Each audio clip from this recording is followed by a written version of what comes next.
സ്കൂളിൽ ഉച്ചയ്ക്ക് ഞാൻ പച്ചവെള്ളമാണ് കുടിക്കുന്നതെന്ന് മനസ്സിലാക്കി എന്റെ മുന്നിലേക്ക് ചോറ്റുപാത്രം നീട്ടിത്തന്ന എന്റെ ബാലൻ. അവന്റെ അച്ഛൻ കാണാതെ മോഷ്ടിച്ചെടുത്ത പണം കൊണ്ട് സിനിമാ ടാക്കീസിൽ ബെഞ്ചിലിരുന്ന് ഞങ്ങൾ സിനിമകൾ കണ്ടു, കടലമുട്ടായി വാങ്ങിത്തുന്നു. സ്വന്തം ജീവിതത്തെക്കാൾ ഞാൻ നന്നാവണമെന്നും വളർന്ന് വലിയ ഉയരങ്ങളിലെത്തണമെന്നും അവൻ ആഗ്രഹിച്ചു. അവന്റെ അച്ഛൻ ഊണ് കഴിക്കാൻ പോകുന്ന തക്കം നോക്കി അവൻ എനിക്ക് മുടി വെട്ടിത്തരും.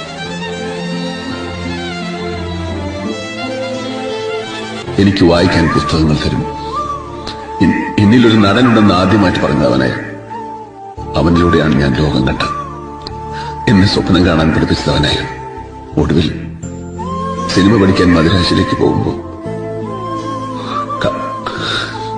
കാതിലെ കടുക്കൻ വിട്ട കാശുമായി അവൻ എന്റെ അടുത്തേക്ക് വന്നു. നിലകണ്ണുകളോടെ ഞാൻ ചോദിച്ചു, മലായി കടങ്ങളൊക്കെ ഞാൻ ഇങ്ങനെ വീട്ടു. അപ്പൊ അവൻ പറഞ്ഞു, എനിക്കൊന്നും തിരിച്ചു വേണ്ട. നാളെ ഒരു സഹായം ആവശ്യപ്പെട്ട് ഇതുപോലെ ഒരാൾ നിന്നെ തേടി വരും. നിനക്കത് ചെയ്യാൻ കഴിയുമെങ്കിൽ അപ്പോൾ മാത്രം എന്നെ ഓർത്താൽ മതി.